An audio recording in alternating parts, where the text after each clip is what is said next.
혼자를 너무 두려워하면 인생을 혼자이지 않기 위한 몸부림으로 채우게 됩니다. 그런데 혼자이지 않기 위해서만 삶을 살다 보면 자기 자신을 잃게 된다는 것이 문제입니다. 극단적으로 혼자를 싫어하는 사람이 있다고 해보죠. 이 사람이 늘 옆에 사람을 두려고 다른 사람들의 비위를 맞추다 보면 자기 자신이 없어지는 느낌을 받게 됩니다.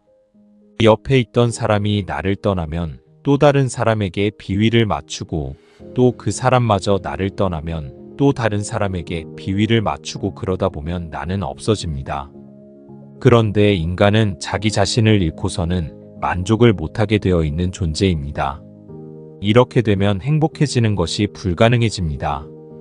또한 언제든 혼자일 수 있다는 것이 인간의 현실인데 혼자를 끊임없이 회피하면 혼자가 되면 어쩌지? 하는 불안을 늘 느낄 수밖에 없게 됩니다. 혼자가 될 수 있다는 가능성을 늘 의식하게 되니 매우 힘들어집니다. 혼자일 수밖에 없다는 것이 팩트인데 이 엄연한 팩트를 거부하려고 하니 힘들어질 수밖에 없습니다. 혼자라는 불안을 상대로 하는 싸움은 승리할 수 없는 싸움입니다. 승리할 수 없는 싸움임을 인정하고 혼자서 잘 지내는 법을 배우는 것이 현명한 일입니다. 혼자인 것을 두려워해서 사람을 만나는 경우랑 혼자 있을 수 있으면서 사람을 만나는 경우를 비교해 볼 필요가 있겠습니다. 혼자인 것을 두려워해서 사람을 만나는 경우에는 끊임없이 일정을 잡습니다. 혼자인 시간을 만들지 않으려고 하는 것이죠. 그런데 이런 경우에도 언젠가는 혼자 있게 됩니다. 그때 혼자라는 적막감이 심하게 덮쳐옵니다. 혼자일 수 있는 가능성은 늘 상존하므로 평소에는 혼자일까봐 두려워하는 마음을 느끼면서 다른 사람의 비위를 맞추게 되고 어느 순간 혼자일 수밖에 없을 때는 심각한 외로움을 느끼게 됩니다. 이 삶에 행복이 가능할까요?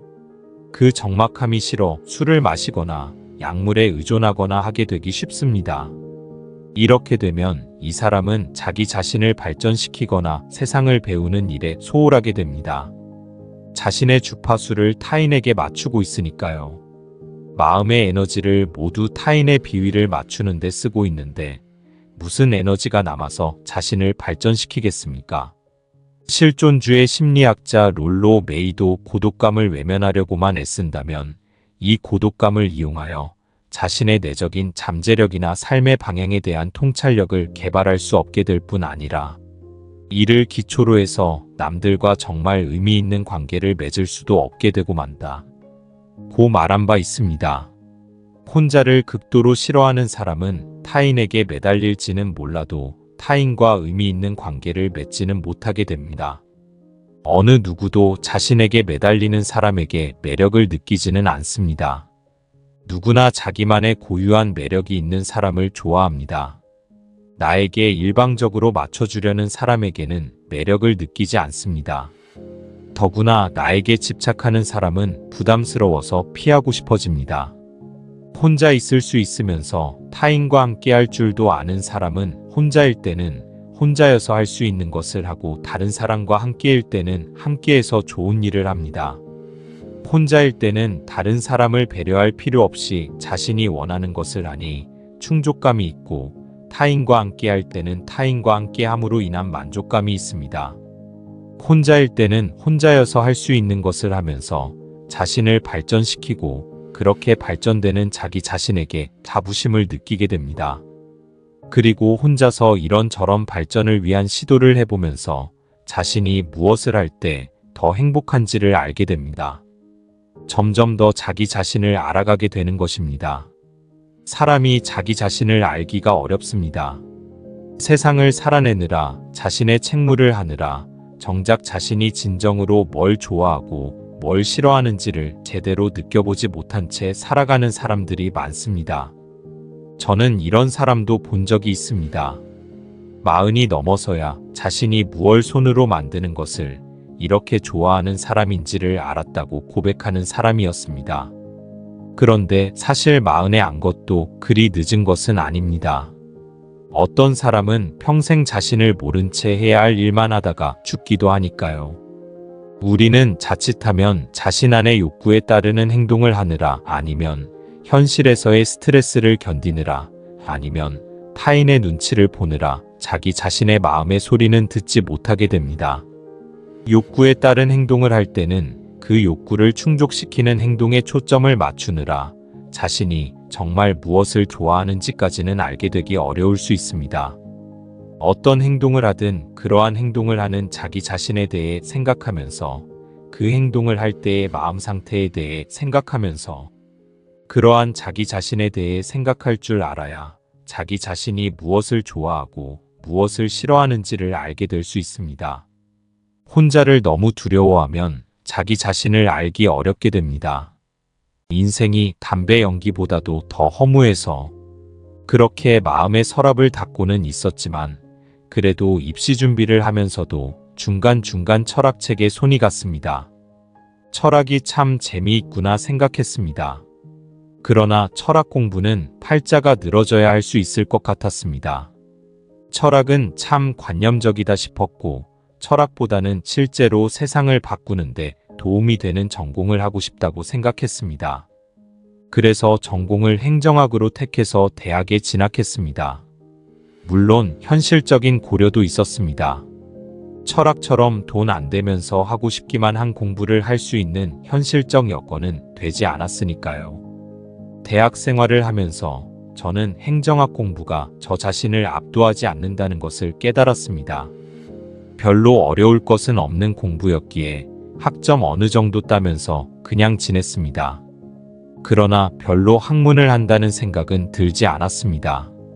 그러다가 이대로 대학을 그냥 졸업하면 너무 후회할 것 같아서 철학과 전공 수업을 들으러 갔습니다. 그때는 지금처럼 부전공, 연계전공, 복수전공이 흔하던 때가 아니었습니다. 부전공을 하는 사람이 100명 중 1명 될까 말까한 상황이었죠. 그래서 철학을 부전공으로 하지도 않는 제가 철학과 전공 수업을 듣는다는 것은 학점을 깔아주러 가는 것이었습니다.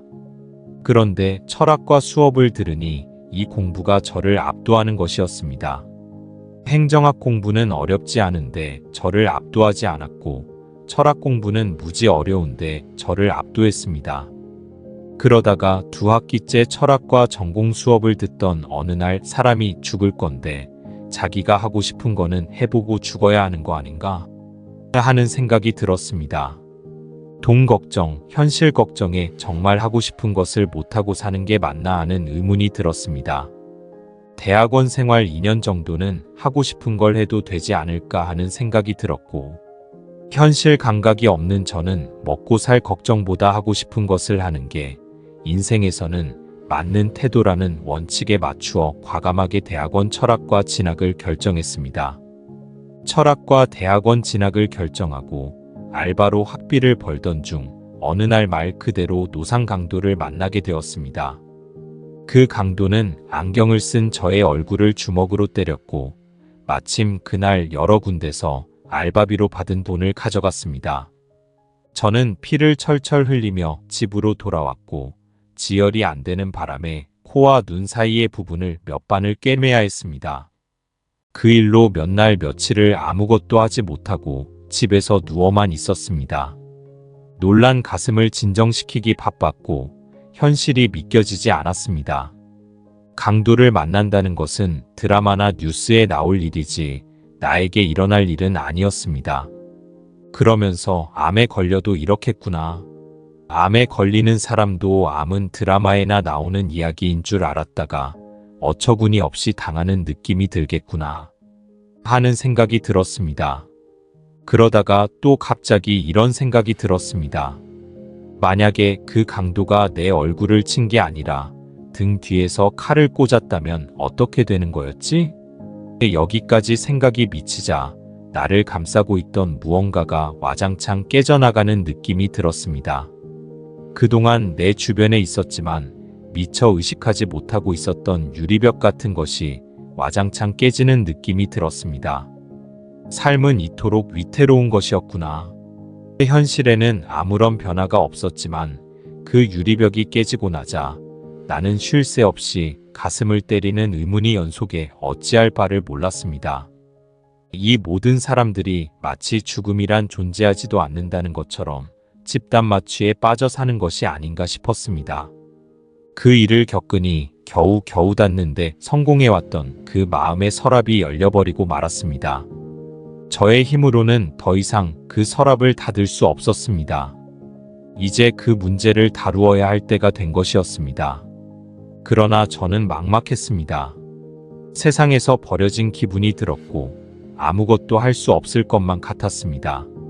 세상은 너무 무섭게 느껴지고 무얼 해야 할지도 모르겠는 마음이 되었습니다. 그야말로 세상이 더 이상 안전한 곳이 아니라고 느껴져서 어찌해야 할지를 모르겠는 막막한 상황이었습니다.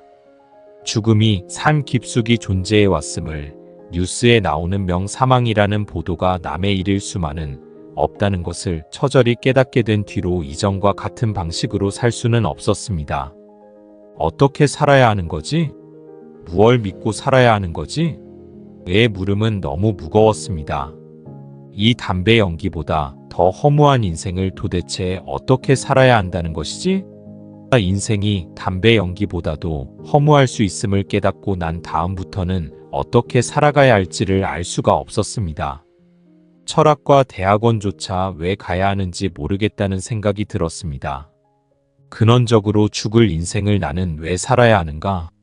에 대한 답을 찾을 수 없었습니다. 어차피 죽을 인생 고생하면서 살 필요 없이 일찍 죽는 것도 괜찮겠다는 생각까지 들었습니다. 사는 게 너무 피곤해 보였고 계속 산다고 해서 좋은 꼴을 볼 수 있을 것 같지도 않았습니다. 그러나 나만 힘들게 살고 있는 게 아닌데 내가 힘들다고 이 삶을 놓아버리면 남은 가족들은 그렇지 않아도 힘든 삶을 더욱 힘들게 살 것이 뻔했습니다. 내가 가족들에게 보탬이 되지는 못할 망정 남은 삶 내내 아픔의 원인이 되어서는 안 된다는 것이 분명했습니다. 그렇다면 저는 이 삶을 살아내야 했습니다.